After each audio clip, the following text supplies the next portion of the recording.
أعوذ بالله من الشيطان الرجيم. بسم الله الرحمن الرحيم. وأقيموا الصلاة وآتوا الزكاة واركعوا مع الراكعين. أتأمرون الناس بالبر وتنسون أنفسكم وأنتم تتلون الكتاب أفلا تعقلون. واستعينوا بالصبر والصلاة وإنها لكبيرة إلا على الخاشعين الذين يظنون أنهم ملاقو ربهم وأنهم إليه راجعون. صدق الله العظيم. اور اے لوگو، تم نماز قائم کرو اور زکوٰۃ ادا کرو اور نماز پڑھو نماز پڑھنے والوں کے ساتھ۔ کیا تم لوگوں کو نیکوں کا حکم دیتے ہو اور اپنے آپ کو بھلا دیتے ہو، اس حال میں کہ تم کتاب کی تلاوت کرتے ہو؟ کیا تم سمجھ نہیں رکھتے ہو؟ اور لوگوں، تم مدد حاصل کرو صبر اور نماز کے ذریعے، بے شک نماز بہت ہی بھاری ہے، مگر خشوع خضوع کے ساتھ نماز پڑھنے والوں کے لیے یہ آسان ہے۔ خشوع والے وہ لوگ ہیں جو اس بات کی یقین رکھتے ہیں کہ وہ اپنے رب سے ملاقات کرنے والے ہیں، اور بے شک وہ سب اپنے رب کی طرف لوٹ کے جانے والے ہیں۔ یہ سورہ بقرہ کی آیتیں ہیں، آیت نمبر 43 سے لے کر 46 تک۔ یہاں ایک طرف مخاطب ہیں بنی اسرائیل کے علماء بھی، عوام بھی، اور ہم تمام اہل ایمان بھی۔ گزشتہ آیتوں میں اللہ تعالیٰ نے بنی اسرائیل کے علماء کو مخاطب کر کے فرمایا کہ حق بات کو باطل کے ساتھ ملا کے مت پیش کرو، اس حال میں کہ تم جانتے ہو کہ ہاں ہم یہ غلطیاں کر رہے ہیں، اور نماز قائم کرو، زکوٰۃ ادا کرو۔ نماز کی اقامت اور زکوٰۃ کی ادائیگی دونوں کے احکام بنی اسرائیل کے لیے بھی تھے اور ہم تمام اہل ایمان کے لیے بھی ہیں۔ سورہ مائدہ رکوع نمبر 3 میں آیت ہے، لئن اقمتم الصلاة وآتيتم الزكاة وآمنتم برسولي وعزرتموهم إذ أخذ الله ميثاق بني إسرائيل وبعثنا منهم 12 نقيبا وقال الله إني معكم لئن اقمتم الصلاة وآتيتم الزكاة۔ اس وقت کو یاد کیجیے، فرمایا رب العالمین نے کہ اے اسرائیلیوں، ہم نے تم سے جو معاہدہ لیا اس کو پورا کرو، اور ہم نے تمہارے اوپر 12 نقیب 12 سردار بنا کے بھیجے۔ اور اللہ تعالیٰ نے یہ فرمایا تھا بنی اسرائیل سے، انی معکم، میں تمہارے ساتھ ہوں، تمہاری مدد کے لیے، تمہاری حفاظت کے لیے۔ کب؟ اگر تم نماز قائم کرو گے اور تم زکوٰۃ دو گے اور تم میرے رسولوں پر ایمان لاؤ گے، وعزرتموہم، اور تم میرے رسولوں کی مدد کرو گے دین کے لیے، اسلام کی اشاعت کے لیے۔ اور جب جب تم سے اللہ تعالیٰ قرض مانگیں تو تم قرض دینا دین کی خدمت کے لیے۔ جہاں جہاں مالی ضرورت کی ضرورت پیش آئے تو بڑھ چڑھ کر حصہ لینا، مال خرچ کرنا، یہ اللہ تعالیٰ کو قرض دینے کے جیسا ہے۔ اس آیت سے یہ بات معلوم ہوتی ہے کہ نماز اور زکوٰۃ کا حکم بنی اسرائیل کے لیے بھی تھا۔ حضرت اسماعیل کا جہاں تذکرہ ہے وہاں بھی آتا ہے کہ ان کی اولاد کو بھی نماز کا حکم تھا۔ اس معلوم ہوتا ہے کہ تمام ہی انبیاء کرام کی اقوام کے لیے نماز اور زکوٰۃ کے احکام آئے، البتہ نماز پڑھنے کے طریقے مختلف رہے ہوں گے۔ جیسا کہ روایتوں میں آتا ہے، بنی اسرائیل کی نماز میں قیام اور سجدہ تھا، رکوع نہیں تھا۔ قیام ہے، سجدہ ہے، قعدہ ہے، رکوع نہیں تھا۔ نمازیں 2 تھیں، 5 نمازیں نہیں تھیں۔ تو یہاں ہم اہل ایمان کو بھی حکم ہے کہ نماز قائم کرو، زکوٰۃ دو۔ اللہ تعالیٰ نے نماز کے لیے اقیمو فرمایا، اس کا مصدر ہے اقامت۔ اقامت کے معنی ہے کسی چیز کو سیدھے ٹھہرا دینا. جیسا مکان کی تعمیر ہو رہی ہو تو پلر سیدھے ہوں، پلر ٹیڑھے ہوں گے تعمیر مضبوط نہیں ہوگی. دیواریں سیدھی ہوں، دیواریں ٹیڑھی ہوں گی تو تعمیر مضبوط نہیں ہوگی. تو نماز کو سیدھے پڑھنا ہے، سیدھی طریقے سے نماز ادا کرنا، وہ یہ ہے کہ نماز کے تمام فرائض، واجبات، سنن اور مستحبات کے ساتھ نماز پڑھنے کی اقامت کہتے ہیں، کیونکہ اسی اقامت صلاۃ پر تمام ثواب کے وعدے کیے گئے ہیں. ایک نمازی کے لیے نماز کے بدلے میں جس جزا کا، حسن ثواب کا بدلہ ہے اور جن جن نعمتوں کے وعدے کیے گئے ہیں، وہ تبھی ہیں جب کہ نماز خشوع و خضوع سے پڑھی جائے. ورنہ حدیث میں آتا ہے کہ لوگ نماز ایسے پڑھتے ہیں کہ نماز منہ میں مار دی جاتی ہے. اور اقامت صلاۃ میں یہ بات شامل ہے کہ مرد حضرات باجماعت نماز پڑھیں، جیسا کہ اسی آیت میں فرمایا وَارْكَعُوا مَعَ الرَّاكِعِينَ. اس کا لفظی ترجمہ تو یہ ہے کہ رکوع کرو رکوع کرنے والوں کے ساتھ، لیکن بامحاورہ ترجمہ یہ ہے کہ نماز پڑھو نماز پڑھنے والوں کے ساتھ، یعنی باجماعت نماز پڑھو. اہل عرب کا یہ طریقہ ہے کہ کسی چیز کے ایک حصے کو بول کر، ایک جز کے بول کر کل مراد دیتے ہیں. ان کے نماز میں، نماز کے فرائض میں رکوع بھی ہے، سجدہ بھی ہے، قعدہ بھی ہے. کہیں صرف سجدے کا ذکر ہے، واسجدی سجدہ کرو، وارکعی رکوع کرو. اگر یہ کہہ دیا جاتا کہ سجدہ کرو سجدہ کرنے والوں کے ساتھ تو بھی بات کافی ہو جاتی تھی. بطور خاص رکوع تذکرہ اس لیے کیا ہے، جیسے میں نے ابھی عرض کیا کہ بنی اسرائیل کے پر جو نماز فرض تھی وہ نماز بغیر رکوع کے ہوا کرتی تھی. نماز جماعت سے پڑھنا اسلام میں یہ اہم ترین حکم ہے. حدیث میں قرآن کریم کی اس آیت سے تو معلوم ہوتا ہے باجماعت نماز پڑھنا فرض اور واجب ہے، کیونکہ صیغہ امر سے حکم دیا گیا ہے وَارْكَعُوا. یہ امر کا جمع کا صیغہ ہے، ارکع ارکع ارکعوا. اور احادیث میں بڑی تاکید آئی ہے اس معاملے میں. کچھ صحابہ فرماتے ہیں کہ جماعت سے نماز پڑھنا اگر اس کی سہولت ہے تو یہ واجب ہے، اور کچھ علماء فرماتے ہیں سنت مؤکدہ ہے.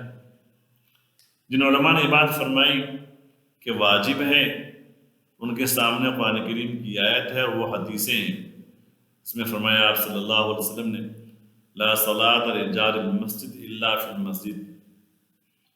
مسجد کے پڑوس میں رہنے والوں کی نماز نہیں ہوگی مگر مسجد میں. بخاری شریف کی ایک روایت ہے، ایک نابینا صحابی تشریف لائے آپ صلی اللہ علیہ وسلم کے پاس.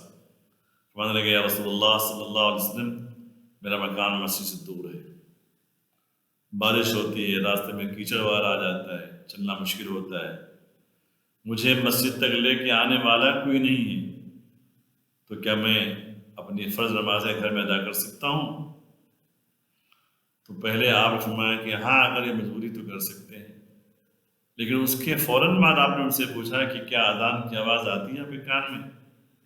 میں کہ ہاں اذان کی آواز تو آتی ہے. میں کہ اگر یہ ہے اذان کی آواز کان میں آتی ہے تب تو آپ کی نماز مسجد ہی میں ہوگی، مسجد کے بغیر نہیں. باجماعت نماز پڑھنا ضروری ہوگا. اور آپ نے وہ روایت سنی ہوگی، اس میں فرمایا ایک موقع پر آپ صلی اللہ علیہ وسلم نے نماز فجر کے بعد کہ میرا دل یہ چاہتا ہے کہ میں مسجد سے ان لوگوں کے گھروں میں جاؤں جو گھروں میں ہیں، جو مسجد میں نماز پڑھنے کے لیے نہیں آئے، ان کے گھروں کو آگ لگا دوں. پھر سوچتا ہوں اس گھر میں بے قصور بچے ہیں، خواتین ہیں، ان پر جماعت ضروری نہیں ہے، کہ اس آگ میں وہ بھی شہید ہو جائیں گے، اس سے چھوڑ دیتا ہوں. اتنی سخت تاکید فرمائی آپ صلی اللہ علیہ وسلم. تو حضرات علماء کرام بھی فرماتے ہیں کہ جس طرح فجر کی سنت مؤکدہ ہے لیکن واجب کے درجے میں ہے، ایسے باجماعت نماز پڑھنا سنت مؤکدہ ہے جو واجب کے درجے میں ہے. سخت تاکید ہے، اور ثواب کتنا ہے غیر معمولی ہے کہ عام سی مسجدوں میں بھی ایک نماز کا ثواب 23 نمازوں کے برابر ہے. جامع مسجد ہو 500 نمازوں کی برابر۔ اللہ تعالیٰ موقع عطا فرمائیں، اگر حرم شریف میں نماز پڑھنے کا موقع مل جائے 1,00,000 نماز کے ثواب، مسجد نبوی میں موقع مل جائے مسجد اقصیٰ میں تو 50,000 نمازوں کا ثواب اس قدر ہے۔ تو باجماعت نماز پڑھنا یہ مسلمانوں کی ذمہ داری ہے، اور باجماعت نماز پڑھنے کے لیے مسجد ہونا ضروری ہے۔ مسجد اگر نہ ہو، کسی مقام پر نئی نئی آبادیاں ہوئی، مسجد نہیں ہوئی ہے، لوگ کسی جگہ کو متعین کر لیں مصلی کے ٹائپ میں، مصلی کے جیسا وہاں نماز ادا کر لیا کریں، کہ باجماعت نماز پڑھیں۔ موقع ہو تو اس موقع کو چھوڑنا نہیں چاہیے۔ باجماعت نماز پڑھنا مطلوب ہے، جماعت جتنی زیادہ ہوگی اتنا ہی ثواب ملے گا۔ تو انہی باتوں سے احادیث کی روشنی میں بات آتی ہے کہ اگر مسجد میں نماز وقت متعین ہو، امام و مؤذن موجود ہوں، تب ایک ہی جماعت ہونی چاہیے۔ اگر وہ جماعت نکل گئی، آبادی میں کالونی میں مسجد ہے، نماز کا وقت متعین ہے، امام مؤذن متعین ہے، اور کوئی شخص جماعت سے نماز نہیں پڑھ سکا تو اس کو تنہا پڑھنا چاہیے، کیونکہ دوبارہ اگر جماعت سے نماز پڑھنے کی مزاج بنائیں گے تو پہلی جماعت کی اہمیت ختم ہو جائے گی، جبکہ جماعت کی کثرت مطلوب ہے۔ اور اگر مسجد راستے میں، ہائی وے پہ، شاہراہ عام پہ ہے، اس کے ساتھ کوئی کالونی نہیں ہے، یا لوگ آ رہے ہیں جا رہے ہیں، لوگ اکٹھا نہیں ہوتے کسی خاص وقت میں، تو وہاں جتنی چاہیں جماعتیں کر سکتے ہیں۔ مطلب کچھ لوگوں کی نمازیں اگر چھوٹ گئی ہوں تو گھر پہ آ کے جماعت کر لیں، یا مسجد کا وہ حصہ جہاں پہلے نماز ادا نہیں ہوئی تھی دوسری جگہ نماز پڑھ لیں۔ حتی الامکان کالونی اور محلے کی مسجدوں میں جماعت ثانیہ سے بچنا چاہیے، یہ عمل مکروہ ہے۔ بعض جگہ لوگ بہت کثرت سے ایسا پڑھتے ہیں تو پہلی جماعت کی اہمیت نہیں رہتی، لوگوں کا حال یہ ہو جاتا ہے کہ نماز کا وقت ہو گیا، آپس میں بات کر رہے ہیں، چلو دوسری جماعت کر لیں گے، تو یہ تو استخفاف جماعت ہوئی، جماعت کو ہلکا سمجھنا ہوا، اور جو چیزیں دین کے حصہ ہیں اس میں استخفاف بہت بڑا گناہ ہے۔ ہلکا سمجھ لینا یا اس کی ناقدری کرنا یا اس کو کمتر سمجھنا، یہ اللہ کے ہاں بہت زیادہ سخت ناراضگی کے سبب ہیں۔ تو باجماعت نماز کی یہ اہمیت ہے۔ جب باجماعت نماز ہوتی ہے، اس کا اہتمام ہوتا ہے، تو امام کا جب تعین ہوتا ہے، امام اہل علم کا انتخاب کیا جاتا ہے، اہل علم ہو، قرآن اچھا پڑھنے والا ہو۔ اس لیے حضور نے فرمایا یؤمکم اقرؤکم بالقرآن، تمہاری امامت وہ کرے جو تم میں قرآن کو خوب جاننے والا ہو۔ کہیں فرمایا اورعکم، تم میں سب سے زیادہ پرہیزگار، تو قرآن کا بھی جاننے والا ہو، قرات بھی اچھی ہو، پرہیزگار بھی ہو۔ اس صفات سب میں تو پائی نہیں جاتی۔ اکثر دیکھا جاتا ہے کہ جہاں دوسری جماعتیں لوگ پڑھتے ہیں تو ایسے لوگ امامت کرنے لگتے ہیں جن کا لباس خود خلاف سنت ہے، پینٹ ہے ٹخنے سے نیچے پڑا ہوا ہے، سر کے کھلا ہوا ہے، داڑھی شرعی نہیں ہے، خود کئی گناہوں میں شخص مبتلا ہے، تو اس کی نماز کا ثواب کیا ملے گا، اور اس کے پیچھے جو نماز پڑھنے والا ہے وہ کیا ثواب ملے گا۔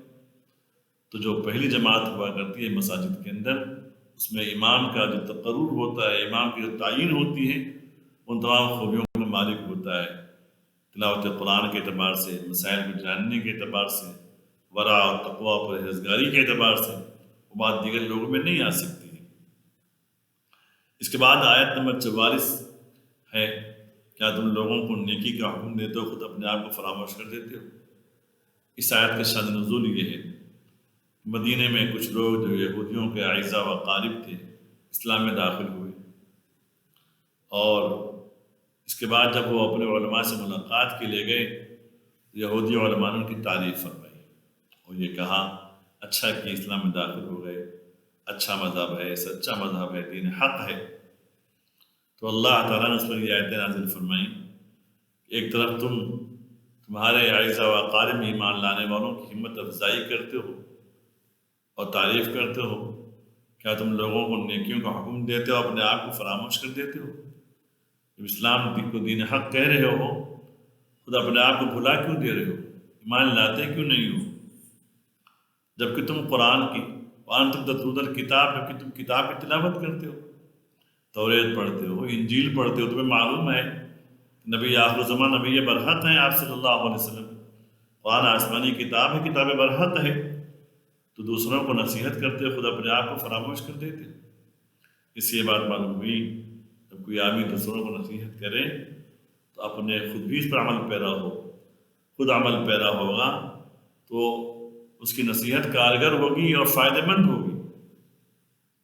حضرات اکابر اسلاف کا یہی معمول تھا کہ دیگر کو جب نصیحت کرتے تھے تو سوچتے کہ ہمارا اس پر عمل ہے یا نہیں۔ بعض لوگوں کے بارے میں آتا ہے، خاص طور پر بعض اکابر کے بارے میں، ان سے کوئی صاحب اپنا مسئلہ پوچھنے کے لیے آئے تو بعض چیزیں ایسی تھیں شریعت میں کہ مباح کے درجے میں ہیں لیکن پسندیدہ نہیں تھی، جیسا بیڑی پینا ہے، حقہ پینا ہے وغیرہ وغیرہ۔ تو آنے والا یہ پوچھتا ہے کہ کیا حقہ پی سکتے ہیں؟ خاموش رہ گئے، کل جواب دوں۔ تو اس کے بعد انہوں نے توبہ کر لی اللہ تعالیٰ سے، حقہ نہیں پیوں گا، میں بیڑی نہیں پیوں گا، اور کل بلا کے جواب دیا کہ ہاں نہیں پینا چاہیے، مکروہ چیز ہے، خود چھوڑ دیا تب نصیحت کیا ہے۔ تو دوسروں کو نصیحت کرنا، اپنے آپ کو فراموش کر دینا، خود اس گناہ پر عمل پیرا ہونا، اس سے بات اثر انداز نہیں ہوا کرتی ہے اور اس کا اثر لوگوں پہ نہیں ہوا کرتا ہے۔ تو اللہ تعالیٰ نے یہ احکام، یہ باتیں بطور تخاطب کے بنی اسرائیل سے کی، لیکن ہم کو بھی اس میں حکم دیا گیا ہے، احکام ہمارے لیے بھی ہیں، ہم احکام شریعت کو خود بھی اپنائیں اور دیگر کو بھی اس کی تلقین کریں۔ افلا تعقلون، کیا تم اس بات کو سمجھتے نہیں؟ جاننا چاہیے۔ اسی سے ملتی جلتی وہ آیت ہے جو سورہ صف میں ہے، یا ایھا الذین آمنوا لم تقولون ما لا تفعلون، اے ایمان والو تم ایسی باتیں کیوں کہتے ہو اس کو کرتے نہیں ہو۔ بعد اس موقع پہ نازل ہوئی، لوگوں نے اللہ کے راہ میں جہاد میں جانے کی تمنا ظاہر کی، جہاد کا حکم آ گیا، کچھ لوگوں کی تو بات تھی، سب کی نہیں، جہاد کا حکم آ گیا تو پیچھے ہٹنے لگے، مر جائیں۔ صرف ہمارا رب العالمین نے ایسی بات زبان سے کیوں کہتے ہو، اس کو تم خود نہیں کرتے ہو۔ تو اللہ تعالیٰ نے پھر ان علماء بنی اسرائیل کو فرمایا وَاسْتَعِينُوا بِالصَّبْرِ وَالصَّلَاةِ، کیوں ان کے سامنے دین حق معلوم موجود ہے، آسمانی کتاب کی تلاوت کرتے ہیں، لوگوں کو نیکی کا حکم دے رہے ہیں، خود عمل نہیں کر رہے ہیں۔ پھر بات آئی کہ آخر وہ اسلام میں داخل کیوں نہیں ہو رہے ہیں؟ تو دو وجوہات تھیں، دو رکاوٹیں تھیں ان کے سامنے۔ ایک رکاوٹ تھی حب مال کی محبت، کیونکہ یہودی عالم بنے تھے، نظر و نیاز آیا کرتے تھے، تحفے تحائف آیا کرتے تھے، ایمان لائیں گے سب چیزیں چھوٹ جائیں گی، مال ملنا چھوٹ جائے گا۔ دوسرا تھا حب جاہ، اہم مقام ملا تھا، مرتبہ ملا ہوا تھا، سرداری ملی ہوئی تھی، سرداری چھوٹ جائے گی۔ جیسا کہ روم کے بادشاہ قیصر جب بھرے دربار میں یہ بات کہی کہ اگر تم کامیاب ہونا چاہتے ہو تو نبی آخر زمان پر ایمان لا لو، اگر تم فلاح اور رشد چاہتے ہو تو اسلام میں داخل ہو جاؤ۔ تو تمام وزراء جو موجود تھے وہ بھاگ پڑے، بدک گئے بادشاہ سے۔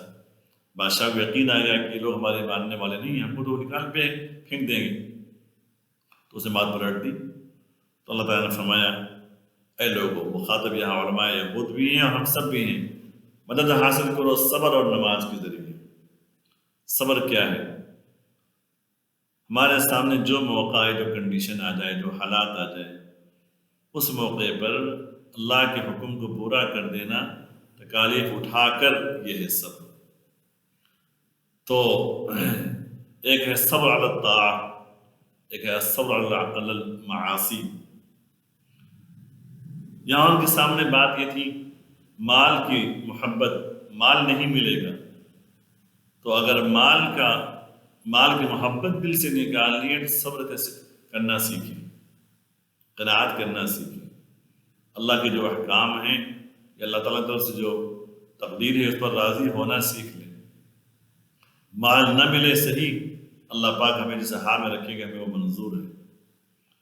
الصبر علی الطاعہ یہی ہے، اطاعت کر کے مشقت اٹھا لو، گناہ سے بچ جاؤ، کبھی کبھی گناہ سے بچنے میں نفس کو ٹکرانا ہوگا، کر لو، تم کامیاب ہو جاؤ گے۔ تو صبر کے ذریعے سے حب مال نکل جائے گا، مال کی محبت نکل جائے گی، اور مدد حاصل کرو نماز کے ذریعے، اور نماز کے ذریعے سے حب جاہ نکل جائے گی، کیونکہ نماز تو سراسر نام ہے تواضع کا، کھڑے ہیں نگاہیں جھکی ہوئی ہیں اللہ کے سامنے، نماز کی حالت میں نہ کسی سے بات کر سکتے ہیں، نہ کھا سکتے، نہ پی سکتے، کچھ نہیں کر سکتے، بات چیت نہیں کر سکتے۔ رکوع میں گئے نگاہیں اپنے پیروں پر، سجدے میں گئے پیشانی جھکا دی اللہ کے سامنے سجدے کی حالت میں۔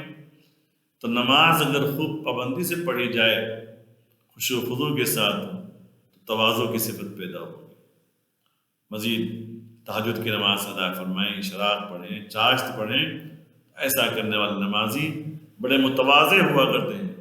جب تواضع آ جائے گی تو عہدے کی محبت نکل جائے گی، حب جاہ نکل جائے گا، کسی عہدے کی طمع اور خواہش باقی نہیں رہے گی۔ تو فرمایا صبر کرنا سیکھ لو، مال کی محبت نکل جائے گی، نماز پڑھنے لگو، عہدے کی محبت نکل جائے گی، اب تمہارے لیے اسلام قبول کرنا کوئی مشکل نہیں رہے گا۔ اور یہی احکام دوسرے پارے کے دوسرے رکوع میں ہم تمام اہل ایمان کو فرمایا العالمین یا ایھا الذین آمنوا استعینوا بالصبر والصلاۃ ان اللہ مع الصابرین، اے ایمان والو تم مدد حاصل کرو صبر اور نماز کے ذریعے سے۔ وہاں بھی یہ بات ہے، صبر کے ذریعے سے حالات کیسے آ جائیں دل میں یہ بات ہو، اے اللہ آپ کو جو منظور ہے میں اس پر راضی ہوں۔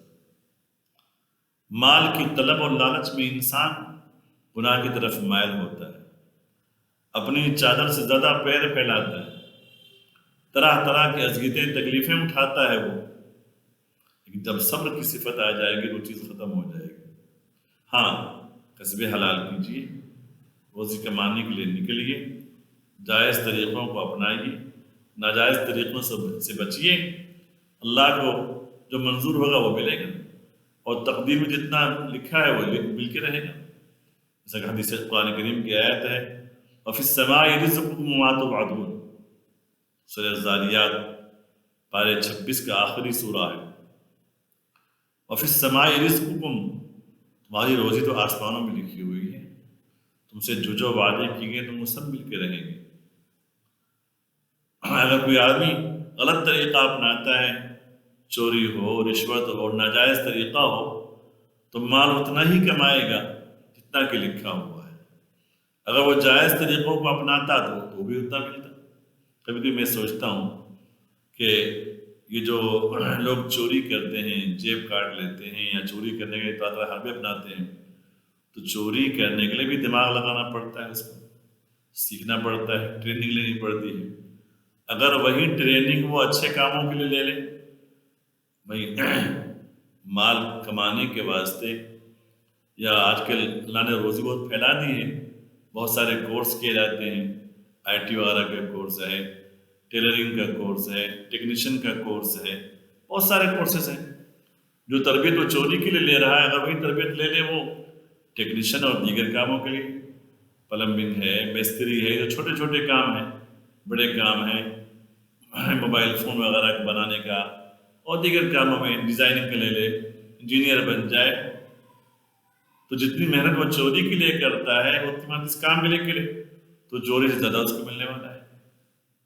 جو لوگ جیب کاٹتے ہیں، جیب کاٹنے کے لیے کتنی مشقتیں اٹھایا کرتے ہیں، اتنا ہی وقت لگا دے وہ کچھ پھیری کے کاروبار کر لے تو اس کو اتنے ہی پیسے مل جائیں، اس سے زیادہ مل سکتے ہیں الحمدللہ۔ تو غرض یہ کہ صبر یہ ہے کہ کوئی ناجائز طریقہ نہ اپنائیں، جائز طریقے سے آگے بڑھیں، اور نماز کے ذریعے خشوع و خضوع کے ساتھ نماز پڑھیں، اللہ تعالیٰ سے مانگیں، اللہ ہر مصیبت کو دور کرنے والے ہیں، تمام چیزوں کی کنجیاں اللہ کے قبضے میں ہیں، تمام بلائیں جو ہیں وہ بھی من جانب اللہ آتی ہیں، ہمارے اعمال بد کا نتیجہ ہوا کرتی ہیں، اللہ پاک سب کو دور کر سکتے ہیں۔ اور پھر یہ فرمایا کہ خشوع و خضوع سے نماز پڑھنا کوئی آسان کام نہیں ہے، ہاں کبیرہ بھاری معلوم ہوتی ہے منافقوں کو، لیکن جو اللہ کے مخلص بندے خاشعین ہیں ان کے لیے یہ آسان ہے، اس کے دل میں اللہ کا خوف نہ ہو، اللہ کی محبت نہ ہو، تو خشوع خضوع سے نماز پڑھنا اس میں مشکل نہیں. نماز کے لیے نیت باندھنے کے ساتھ ہی دنیا کے خیالات آنا شروع ہو جاتے ہیں. جس فیلڈ میں آتا ہے وہی خیال، جس فیلڈ میں اگر کاروباری ہے تو کاروبار کا خیال. لیکن مخلص بندے اور اللہ کے نیک بندے ہیں، اور نیک بندے کے لیے کوئی کورس کرنا نہیں پڑتا ہے. توبہ کر لیں، اپنی اصلاح کر لیں، عہد کر لیں کہ اللہ میں آپ کا ہی ہوں، آپ کا ہی ہو کے رہوں گا. تو خشوع خضوع سے نماز پڑھنے کا جب موقع مل جائے گا تو اس نماز کے بعد جب دعا مانگے گی دعا قبول ہوتی ہے. ایک حدیث میں بخاری شریف کی روایت ہے، صحابی نے پوچھا ایو دعا اسمع، کون سی دعا اللہ کے یہاں سب سے زیادہ قابل و قبول ہوتی ہے؟ تو فرمایا آپ صلی اللہ علیہ وسلم نے بعد صلاۃ المکتوبہ جوف اللیل، فرض نماز کے بعد اور رات کی تاریکی میں تہجد میں جو دعا کی جاتی ہے اللہ کے یہاں قبول ہوا کرتی ہے. عقیہ حدیث کے الفاظ ہیں عقیب الصلاۃ المکتوبہ، فرض نمازوں کے بعد تو خشوع خضوع سے اللہ کی نماز پڑھی جائے گی اور دعا مانگے گی، دعا قبول ہوگی، مصائب دور ہوگی. اور اللہ تعالیٰ رات میں اٹھنے کا موقع عطا فرمائے، بہت بڑی بات ہے. بالاسحار هم یستغفرون، اللہ تعالیٰ نے اپنے نیک بندوں کی صفت بیان فرمائی کہ وقت سحر وہ استغفار کرتے رہتے ہیں، اللہ سے مانگتے رہتے ہیں، اپنے گناہوں کو بخشواتے ہیں.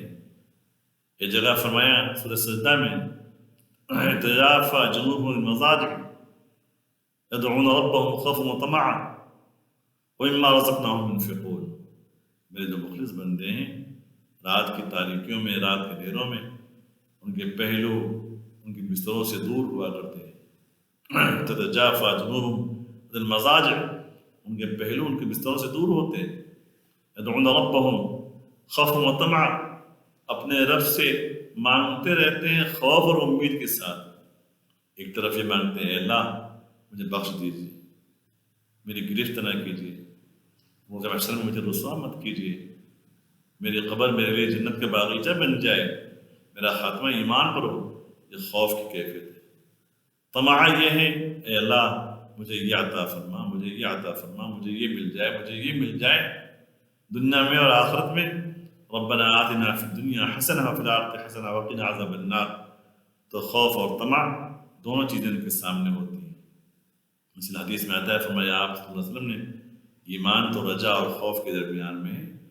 جو اللہ سے ڈرتا بھی ہو اور اللہ سے امید بھی رکھتا ہو، حقیقی ایمان تو لوگوں کا ہے.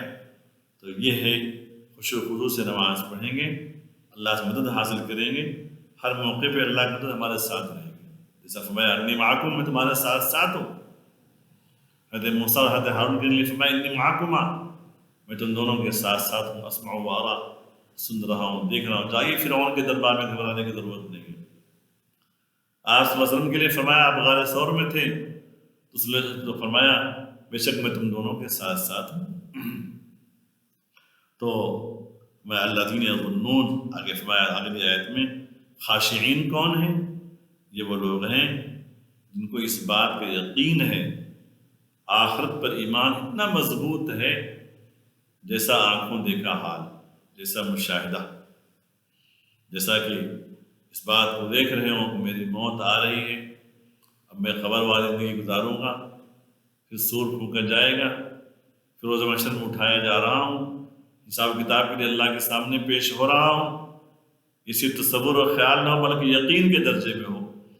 جو اس بات کا یقین رکھتے ہیں وہ اپنے رب سے ملنے والے ہیں اور اپنے رب کی طرف لوٹنے والے ہیں. وَأَنَّهُمْ إِلَيْهِ رَاجِعُونَ، وہ اپنے رب کی طرف لوٹ کے جانے والے ہیں. جیسا کہ درس کے شروع یہ بات آئی تھی کہ اللہ کے صالح جو بندے، یہ سلمان بن عبد الملک کے جو واقعہ بیان کیا گیا تھا، اللہ والے کون ہیں، تو انہوں نے بتایا وہ حازم نے کہ وہ روز محشر میں جن کو اس بات کا احساس ہو، فرمایا کہ اللہ والے تو وہ ہوتے ہیں کہ موت جب ان کے سامنے آتی ہے تو یہ محسوس کرتے ہیں جیسا کہ میں سفر سے اپنے گھر لوٹ رہا ہوں. اللہ کہاں جا رہا ہوں؟ اپنے گھر جا رہا ہوں، یعنی ویرانے سے آبادی کی طرف آ رہا ہوں. جس نے دنیا کو سجایا اور سنوارا ہو، آخرت کو برباد کیا ہو، تو موت سے گھبراتا ہوا وہ شخص ہے. کہ اللہ کے جو صالح بندے ہوتے ہیں رب سے ملاقات کا یقین کامل ہوا کرتا ہے، اسی یقین کامل کے جلووں میں ان کی نمازیں عمدہ ہوتی ہیں، خشوع و خضوع کے ساتھ زندگی کا ایک ایک لمحہ ان کا اللہ کی یاد میں گزرتا ہے، اللہ کے احکام پر عمل آوری کے ساتھ۔ ایسے ہی لوگ ہیں جو اللہ کے محبوب بندے ہیں اور اللہ کے ہاں بخشائے ہوئے لوگ ہیں، بخشے ہوئے بخشائے ہوئے ہیں۔ اللہ پاک ہم سب کو بھی ایسے ہی لوگوں میں شامل فرمائے۔